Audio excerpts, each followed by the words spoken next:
Welcome back, STEM students, to Mampaisan's online classroom. Today, we are in the part 2 of our Module 6, all about work, energy, and power. So this time, we will discuss energy. First, let's define mechanical energy. When we say mechanical energy, sana nakikita nyo, no? It's the sum of kinetic and potential energy in an object that is used to do work. So the purpose of energy is to do work. In here, mechanical energy does mechanical work. Okay? And it's a combination of both kinetic and potential energy. It is energy in an object due to its motion or position or both. Okay, the movement and the position of the object has something to do with its mechanical energy. Ayan. It is the macroscopic energy associated with a system. When we say macroscopic, that's the opposite of microscopic, meaning we just analyze the energy of an object as a whole and we disregard the differences in the energies of their particles making up the whole matter. Okay? So pag macroscopic, pang malakihang energy ito. Okay? Ano ba yung energy, no? Na-late yung definition natin ng energy. Energy basically is the ability to do work, very junior high, di ba? It has the SI unit joule. By the way, ang mechanical energy also has the SI unit joule, meaning kahit anong klaseng energy pa yan, ang SI unit niya ay joule. Although in chemistry, iba yung ginagamit para sa energy. Sa physics, ang ginagamit natin is joule. If I'm not mistaken, in chemistry, they use calories, no? Okay, kasi mas maliit na unit ng work ang calories, no? Okay, ng heat or thermal energy, yun ang ginagamit nila. Calories instead of joules, okay? So, as you have noticed, energy has the same SI unit or standard unit as work, okay? Bakit ganon? Ay, ganon talaga eh. Okay, 1 joule is actually, again, equal to 1 Newton meter. And just like work, energy is also a scalar quantity. Now, in chemistry, we studied the conservation of energy, which states that energy cannot be created nor destroyed, but it can be transformed from one form to another. Actually, that's a definition which is based from one of the thermodynamic laws or the laws of thermodynamics. Here specifically, since ang pinag-aaralan natin is mechanical energy, we will define or state the law of conservation of mechanical energy. And it is in an isolated system that is only subject to conservative forces, the mechanical energy is constant. What does that mean? Let's first define the word isolated system. When we say that the system is isolated, a physical system so far removed from other systems that it does not interact with them. Meaning, sinabi nga natin, di ba, ngayon uso yung word na quarantine, yung isolation. And when you are in quarantine or when you are in isolation, you are prohibited from interacting with the outside world.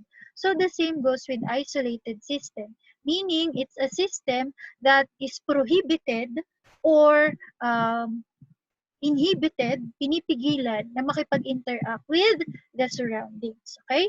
Another definition is it is a thermodynamic system enclosed by rigid immovable walls. Ayan, the rigid immovable walls provides the system with guard against interacting with the surroundings, through which neither mass nor energy can pass. Meaning, in this system, the energy is contained in the container and it will not go to the outside world or in the surrounding. Okay? And then when we see conservative forces naman, these are forces whose total work done on an object is independent of the path resulting in a given displacement. Pag sinabi nating independent of the path, for example, the object from a high position, it moved in a zigzag manner before it reached the ground. We disregard the total length of this zigzag path, we just regard the distance from the original position towards the final position. Meaning, displacement lang ang kinoconsider natin. Okay? Next. Here are the list of conservative and non-conservative forces. So, magiging conserve lang ang ating mechanical energy. Remember, if the forces acting on the system or involved in the system are the following: gravitational, elastic, and electric. If it's non-conservative forces like friction, air resistance, tension in cord, motor or rocket propulsion, push or pull by a person, or applied force, ibang usapan na siya. Okay, nag-iiba yung ating equation. Okay, so iba yung equations when forces are conservative at iba din naman yung equations when forces are non-conservative. Later on, we will show what's the difference. Now, there are two types of mechanical energy, the kinetic and the potential. The kinetic, which is symbolized by Ke, is the energy associated with movement. And it can be translational or rotational. When we say translational, it's another term used for linear. Okay?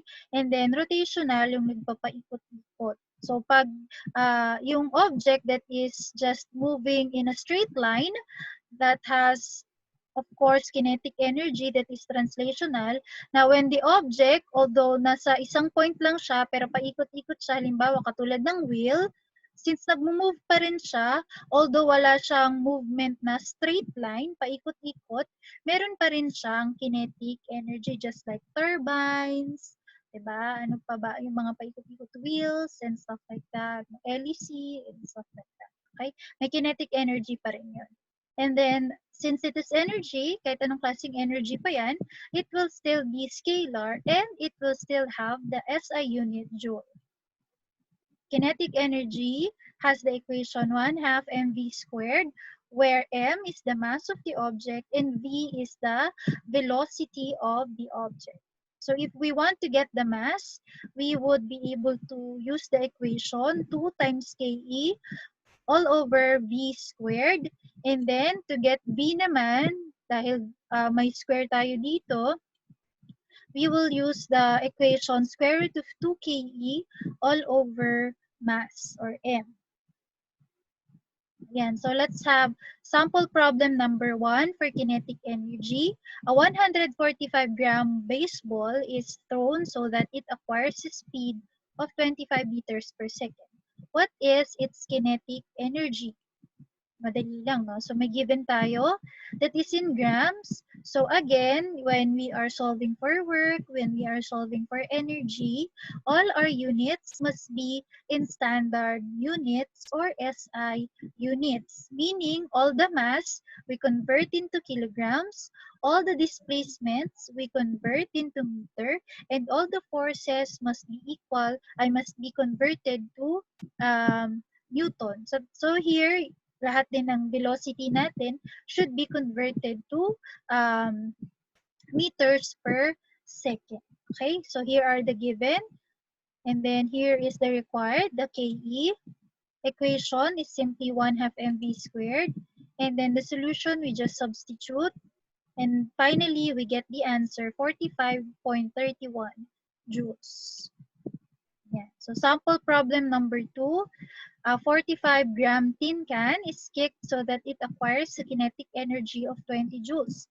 How fast does the tin can move? So this time, ito yung given natin. Co-convert natin ulit sa kilogram. And then, naka-joule naman yung kinetic energy natin. So okay na yan siya. And then the required is the velocity.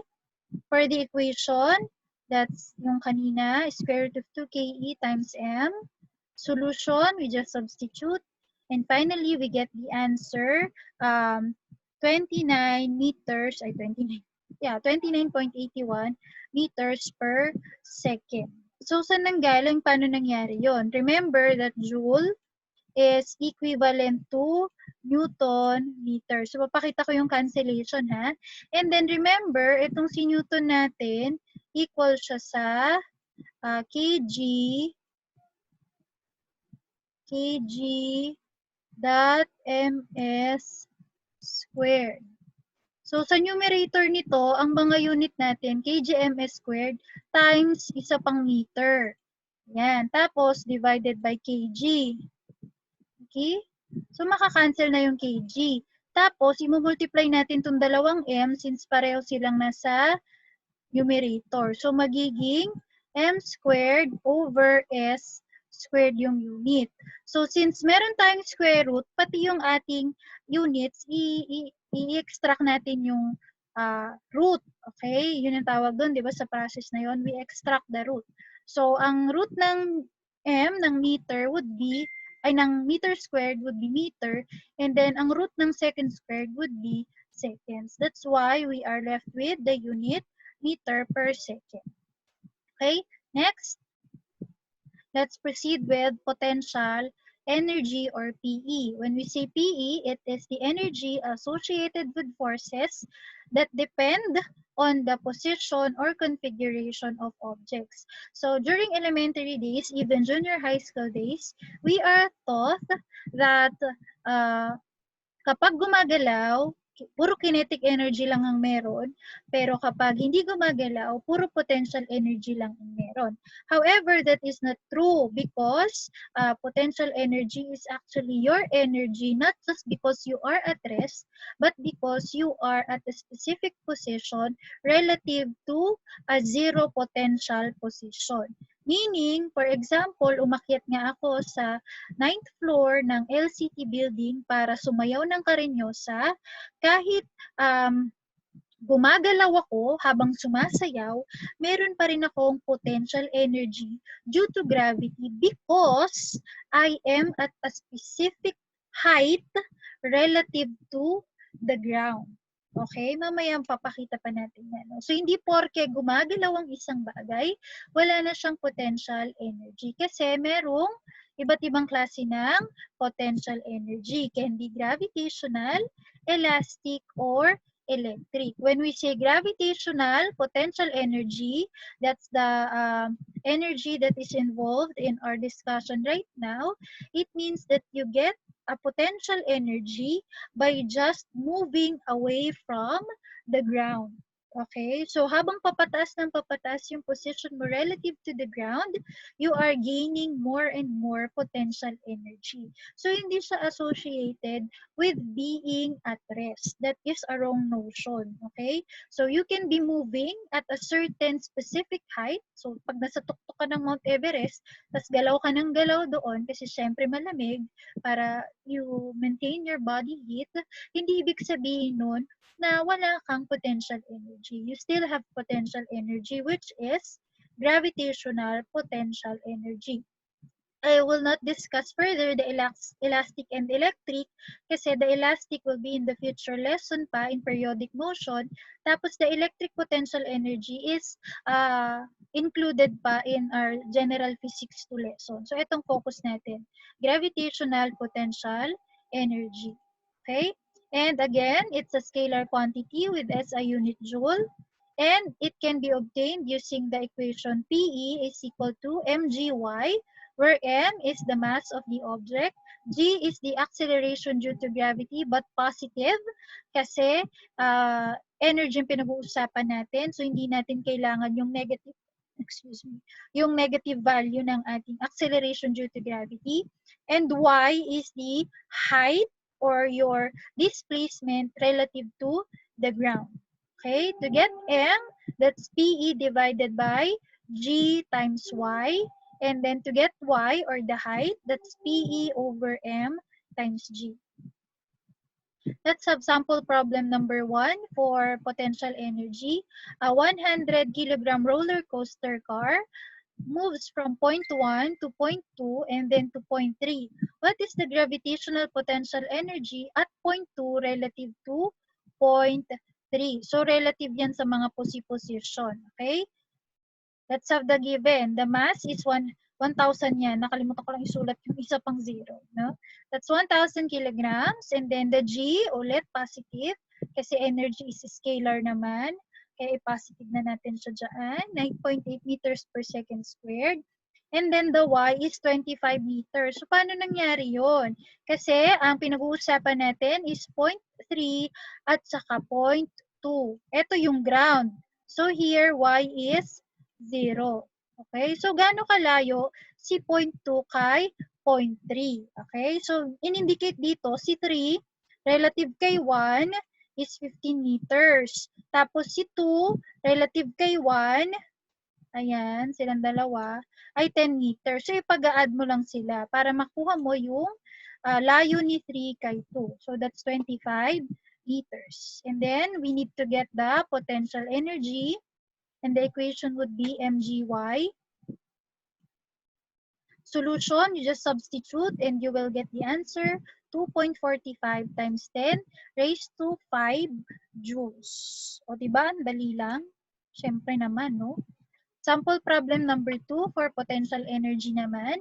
We have a 45-gram tin can is placed on top of a refrigerator. If the tin can possesses a gravitational potential energy of 0.78 joules, how high is the refrigerator? So, ito yung given natin. Again, we convert the mass to kilograms. And then the G is positive. And we have the potential energy of 0.78 joules. The required is Y. And then the equation is PE over mg. We substitute.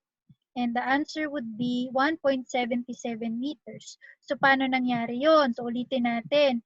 Si Joule equal siya sa Newton meter. Tapos si Newton, equal siya sa kg dot ms squared. So, times m. Yan. Okay? Over, all over, ito, pag multiplyin natin, kg dot ms squared. Okay? So, ayun na agad. Cancel natin yung kg, tsaka ms squared. Tapos, ang matitira sa atin ay meter. So, yun yung magiging unit ng y natin or ng height. Okay? Next, let's have the work energy principle, which states that the net work done on an object by the net force equals the change in kinetic energy of that object. In equation form, that's net force. Remember, that's a net force. Net work or total work, okay, sigma means total or summation, is equal to the change in kinetic energy. So, pag sinabi nating change, merong final, remember, final yung walang not or walang zero, tapos yung initial yung may zero. And then to get the change, that's final minus initial. Therefore, when we expand this, syempre ito ay KE, ayan. So, meron tayong 1/2 mv squared. Tapos dito, KE naught, ang magbabago lang is yung velocity. Kasi syempre, pag nag-move naman ng object, not necessarily na magbabago tong mass niya, di ba? Pero syempre, if there is a change in kinetic energy, the major factor would be the velocity. Okay? So, anong relationship ng kinetic energy sa mass? That is direct, tapos kapag sa velocity naman, that's direct square. Okay?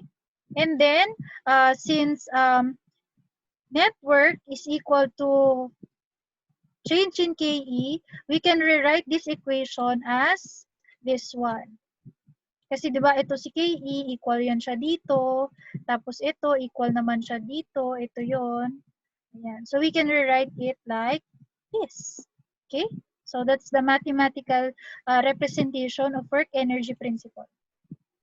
So let's have, suppose both conservative and non-conservative forces act on one object to do work. Ano magiging itsura ng work energy principle natin? It would be the total work is equal to work by conservative force plus work by non-conservative force. So ito, ibig sabihin nito, work by conservative force. Ito naman, work by non-conservative force. Ayan. So therefore, yung change in KE natin would now be equal to work by conservative force plus work by non-conservative force. If we want to know the work done by non-conservative force, we could use delta KE minus W sub C.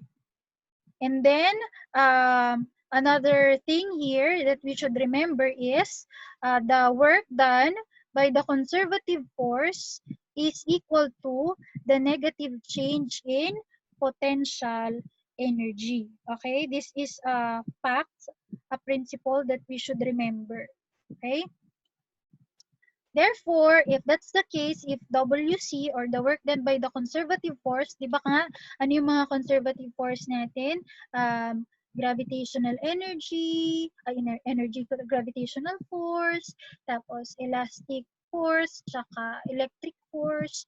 So, sila yung mga pwedeng gumawa ng work by conservative force. Kaya, since PE is associated with gravity, we could conclude that to be able to work using conservative force, that would mean decreasing the potential energy, which will make the change negative.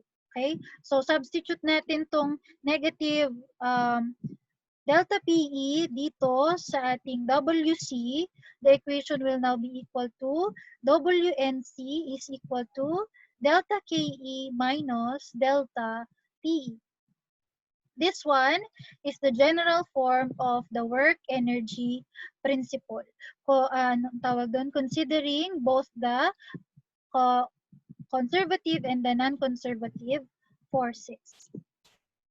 Next is the law of conservation of energy, which is not just the mechanical but all the energy. States that energy cannot be created nor destroyed but can be transformed from one form to another, and the total energy in a system remains constant, hindi nagbabago. So let's say we have here, ito yung mga examples of energy transformation. Chemical energy can be converted to electrical energy. Electrical energy can be converted to kinetic energy. Yan. Okay? Chemical energy can be directly converted naman to kinetic energy. Ano pa? Chemical energy can be converted to electricity, and then electrical energy or electricity can be converted to radiant energy or light, o kaya naman it can be converted to both sound energy and radiant energy. Ano pa? Chemical energy, usually galing to sa mga gasolina, no? Can be converted to mechanical energy, which ito, pwedeng pinaghalo kasi itong mechanical potential tsaka kinetic kasi papalayo siya sa ground. So, nag-gain siya ng potential energy. Tapos, nag-move din siya at the same time. So, nag-gain din siya ng kinetic energy or nag-change din yung kanyang kinetic energy. And then, ito, paningit, chemical energy from food can be converted to mechanical energy din or energy to work out. Okay? Next, by the way, mechanical energy nga is energy associated with motion and position. If only conservative forces are acting, the total mechanical energy of a system neither increases nor decreases in any process. It stays constant. It is conserved, just like this. Okay? So, meaning, kapag ganun, pag pinag-add mo yung change sa kinetic energy at saka yung change sa potential energy, it will be zero. Pag pinag-add mo yung changes, kasi nga, pag nag-change yung kinetic energy, mag-change yung potential energy. Kung ano yung nabawas sa kinetic energy mo, yun yung matatransform into potential energy. Pag nabawasan naman yung potential energy mo, ibig sabihin no, na-convert siya into kinetic energy. So yung changes, pag pinag-add mo together, magiging zero ang result. Okay? Next, so if we expand it, it will look like this. Change indicates final minus initial. Ito rin change. Indicates final, walang subscript, and initial, may subscript. And then, according to the law, the total mechanical energy, sigma E, is equal to the sum of the kinetic energy and the potential energy. Not the change, but the actual kinetic and potential energy at a specific position. So, halimbawa, nasa ground yung ating object. Maximum ngayon yung ating kinetic energy. Hindi siya gumagalaw dyan, no? Okay? Tapos yung potential energy natin ay magiging 0. Pag nasa ground yon, no? Sabang paakit ng paakit yung object, madadagdagan yung potential energy, tapos mababawasan naman yung ating kinetic energy. Pero conserve pa rin yung total nila. Always equal. Magiging pareho pa rin yung kanilang total. Okay? Kasi nga, kung ano yung madagdag sa PE, yun yung mababawas sa KE. Okay? And then, according to the law of conservation of energy, then sabi, total mechanical energy neither decreases nor increases, meaning the total energy is equal to the initial energy of the system and the final energy of the system. Pare-pareho siya in any position of the object. Okay? Which gives us the notion that ito, pag minanipulate mo yan, magiging KE naught plus PE naught is equal to KE plus PE. Paano nangyari iyon? Okay? So, una, i-transpose natin sa other side si PE. Yan. So, pag transpose mo si PE sa other side, magiging itsura na niyan, KE minus KE naught equals magiging negative PE kasi transpose mo, positive itong whole statement na to or whole factor. So, magiging PE naught, ganyan siya. So, since may parenthesis, di-distribute natin yung negative sign. So, ano na magiging itsura niya? KE minus KE naught equals to positive, magiging negative PE. Tapos ito negative, magiging positive. Positive PE naught. Yan. Okay? So, gagawin natin itong PE na negative, i-transpose natin dito sa other side, magiging positive, ito na yon. Tapos itong negative na KE, ita-transpose mo dito, magiging positive, ito naman yung expression. Okay? Kaya doon nanggaling tong KE naught plus PE naught is equal to KE plus PE. All of this, we have to remember because minsan, given yung total energy, tapos hanapin mo yung kinetic, minsan naman, given yung change, tapos hanapin mo yung specific potential, okay? So, we must manipulate them to get the correct answer. Depende sa hinahanap. Okay? So, this is the manifestation, yung sinasabi ko kanina na habang nadadagdagan yung KE mo, mababawasan naman yung PE mo and vice versa. Okay? So, halimbawa, syempre kapag mas malayo ka sa ground, ayan, masasabi natin, ito potential energy kasi sa ground is equal to 0. Okay? So, galing dito sa taas, the potential energy is high and the kinetic energy is low. Tapos habang pababa siya, ayan, ito, wala pa naman siya sa ground, pero kung ito yung ground, 0 na yung potential energy niya dyan. But here, we can assume, ito yung safe na assumption, the PE becomes minimum here while the kinetic energy is maximum. Or, sige, set na natin yan as ground. 0 ang ating PE dito. Okay, tapos kapag umakyat siya ulit, ayan, pero hindi siya dito sa pinakamataas, here, magiging low pa rin yung PE, pero high yung kinetic energy. Okay, so kapag mas mataas, yung position mo relative to the ground, mas mataas ang potential energy. Kapag naman, mas malapit ka sa ground, pero meron ka pa ring distance, ayan, mababa ang PE mo, pero mataas ang iyong KE. Okay? So, another thing, habang pababa ng pababa ang isang bagay na nilet go mo na, at the maximum height, The U, sa ibang libro, ang representation for PE is U, tapos sa KE is just K. Ulit ha, yung U sa ibang libro, that is equivalent to PE, tapos yung K, equivalent naman siya sa KE. Huwag kayo malito ha. Pinapakita ko sa inyo yung ibang itsura nila. Okay? So here, may bar graph tayo. And then at the maximum position, the object possesses maximum potential energy. Tapos halfway, dito sa pinakang gitna, midpoint, mag-equal si potential at kinetic. Tapos, as it reaches the ground, the potential energy becomes zero and the kinetic energy becomes maximum, equivalent to the potential energy that the object initially have. So let's have the sample problem for work energy principle. A 145-gram baseball is thrown so that it acquires a speed of 25 meters per second. What was the net work done on the ball to make it reach it yan, no? To make it reach this speed if it started from rest. Okay? So, meron tayong 145 tsaka 25 dito, explicitly given. Tapos, may nagtatago.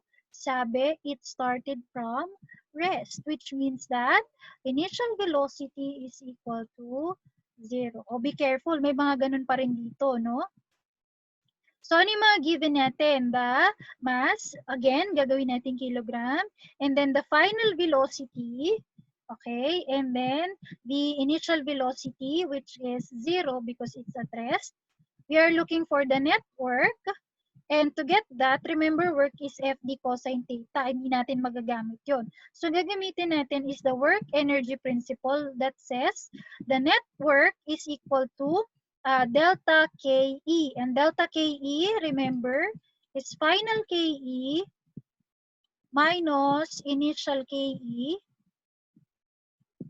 And final KE is equal to this, 1/2 mv squared. V here is the final velocity kasi walang subscript. Tapos, yung V naught naman dito is the initial velocity. So, itong part na to, magiging 0 na. So, ito na lang yung consider natin. Ayan. Kasi remember, V naught naman is 0. No? So, that's important na alam mo that sinabi started from rest. Substitute and we get 45.31 joules. Kasi itong nasa taas, that would become kg m squared over s squared. Para maging joule, remember, kailangan natin ng Newton.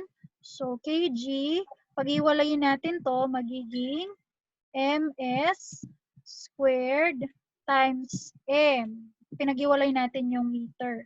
Pwede yon. So, ito collectively is Newton. Tapos, minultiply mo sa meter.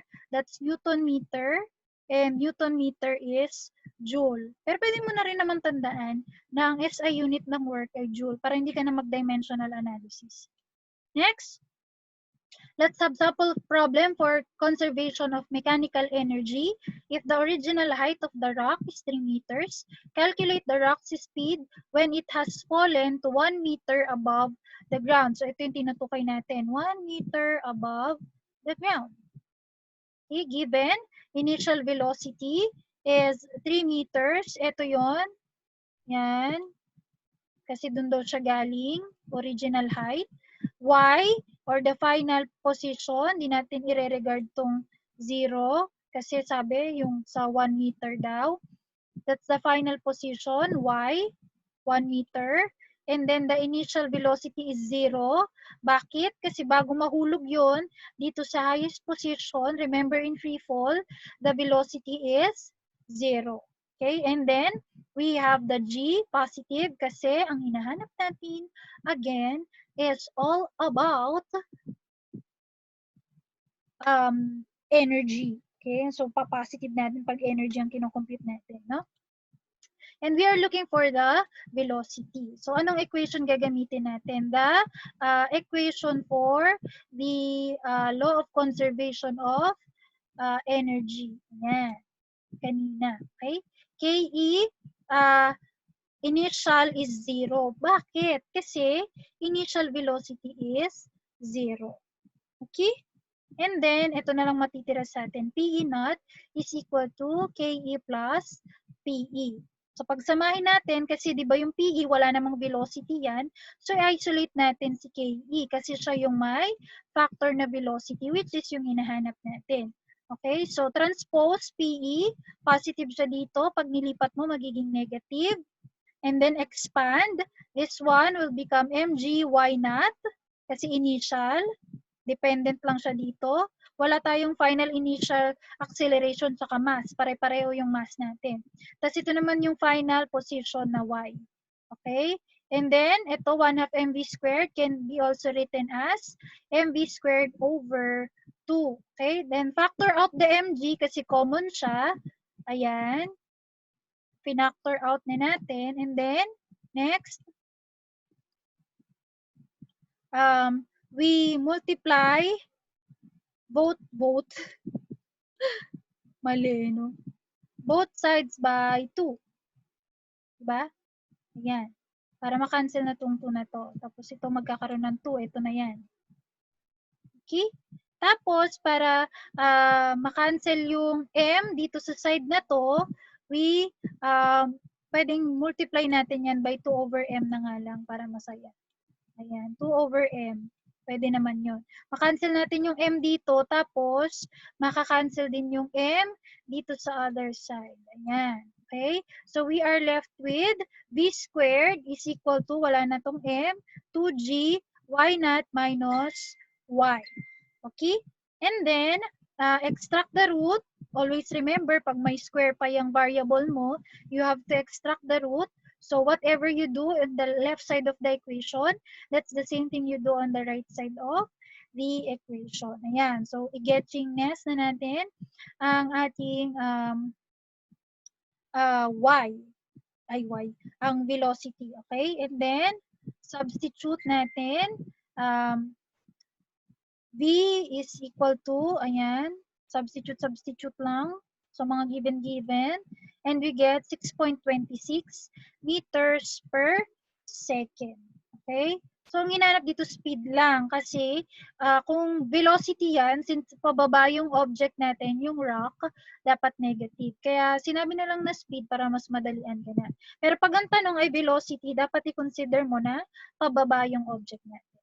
Okay? So, ang haba, no? Ganun talaga. Pero medyo maiksi na yung power part.